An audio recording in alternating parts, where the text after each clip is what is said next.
This stock just bounced a key level. It's Castellum Inc. It's a hidden gem and potentially defense tech that might not be negatively impacted by what's going on in the war right now in Iran. This video, we're going to go over the numbers, the contracts, the real reason why it's holding that $1 price point.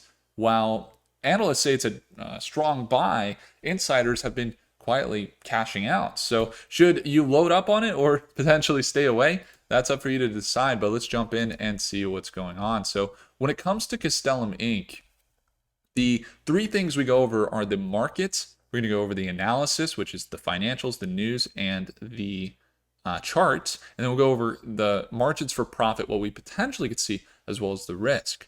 Now, when it comes to CTM, we started covering it back here in December, and we saw it surge as high as $3 a share.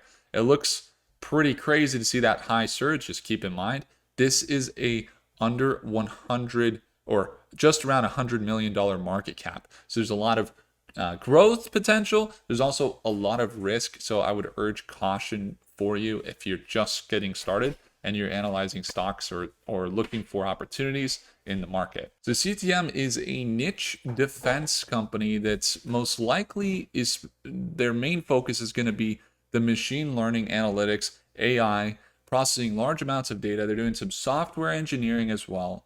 And we've mentioned that they're still smaller with their employees, under 250 employees. They're at 238, which on one hand is a good growth indicator that they have employees, but on the other hand, their revenue for the year just around 50 million. So usually if we're kind of, the rule of thumb is like above 250 employees, we're looking for over 100 million.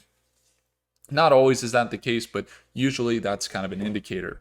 When it comes to their runway and the type of investments they've seen from other companies and how they're starting to grow, there's a few things that are a little bit risky with the stock, and then a few things that look pretty good.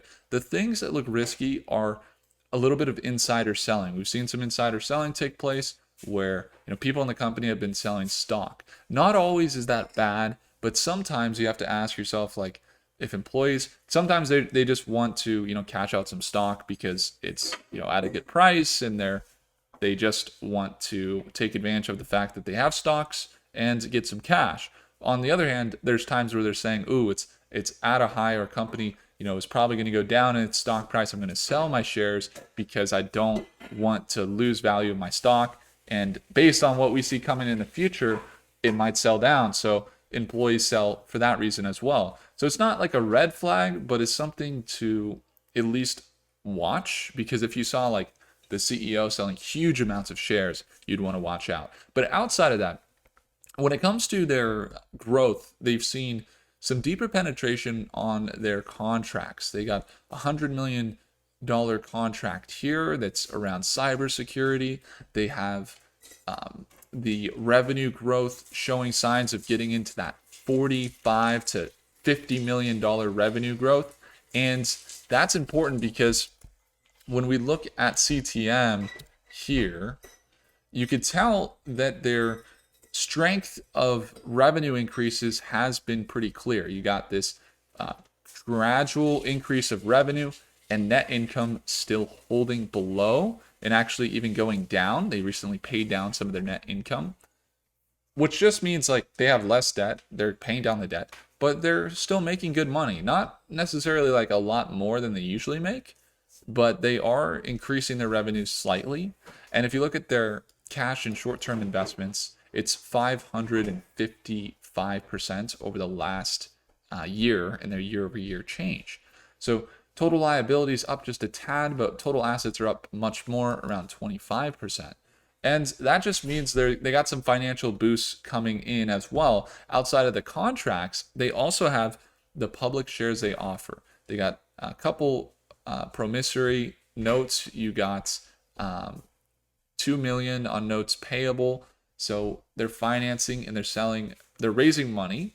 They got a $4.5 million public raise just a few months ago.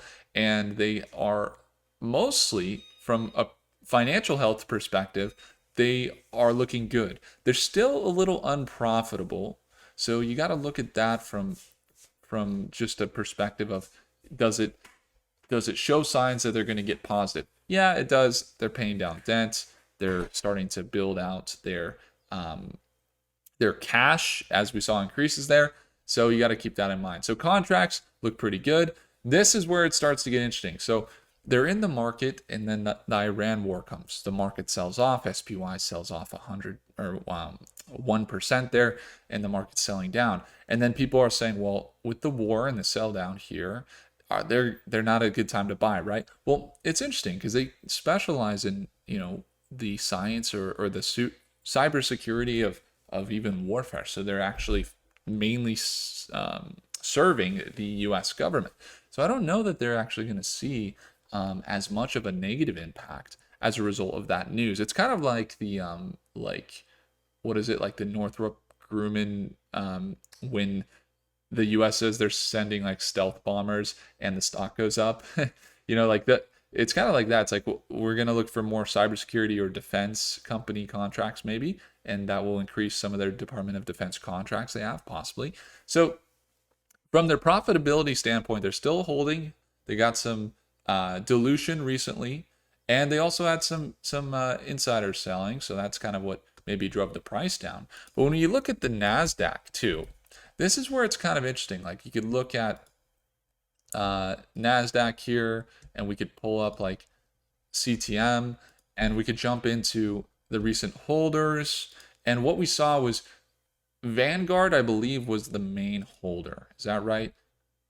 Let's see. More increased position. Yeah, Vanguard is the main holder. You got Vanguard in there, State Street and BlackRock.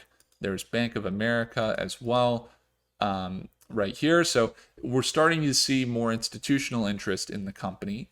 However, the valuation, like if they continue to have the earnings they're having, we're going to see a move like this 70% potential increase, or this bounce maybe at this dollar price point, and see them push up. Our long-term positions, we got around a 90-cent average. Barron's, and Tip Ranks and Zacks Analysts or whatever say that this is a $3 stock. And I get it with some of the financials. That would put them at like 150% increase from here. They have the strong federal pipeline. They're expanding with the GSA access.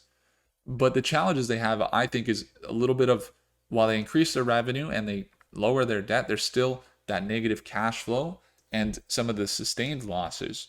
And they're going to need some momentum, not just on the technical side, but improved. They've improved their capital structure, but they're going to need to improve the amount of contracts they're bringing in too. So our long-term positions there around 90-cent average. The short-term positions on CTM, there's volatility, definitely high risk. Like I would urge caution because we could see that sell down here to 90 cents or so, which is about a 15% swing. And there is slight speculation that they're going to continue to see that revenue, even though they got $100 million plus contract that's going to be consistent cash flows for them. They still are going to need more contracts.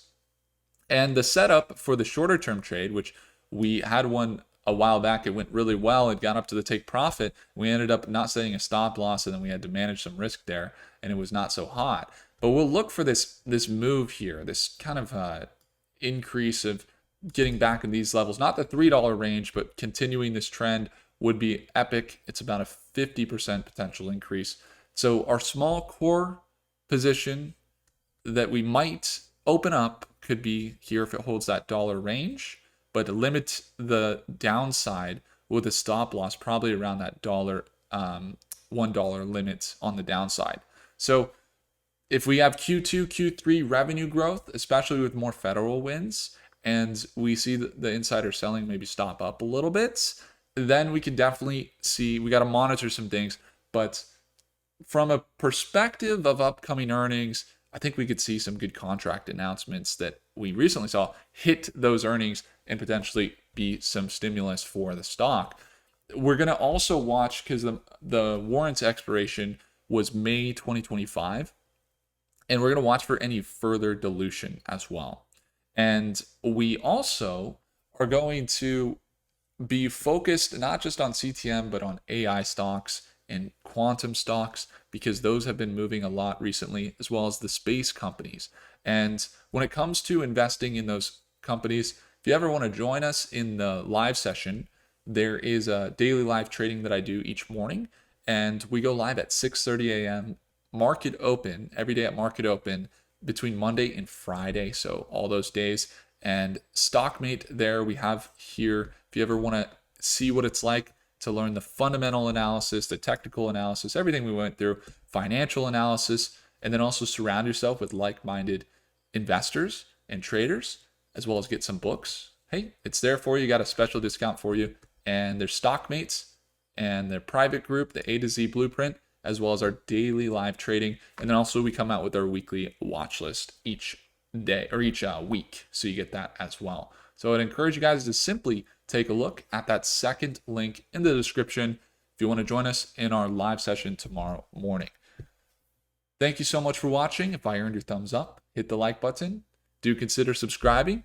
Comment your thoughts on CTM below if you have them. I'll see you guys in the next video. Take care.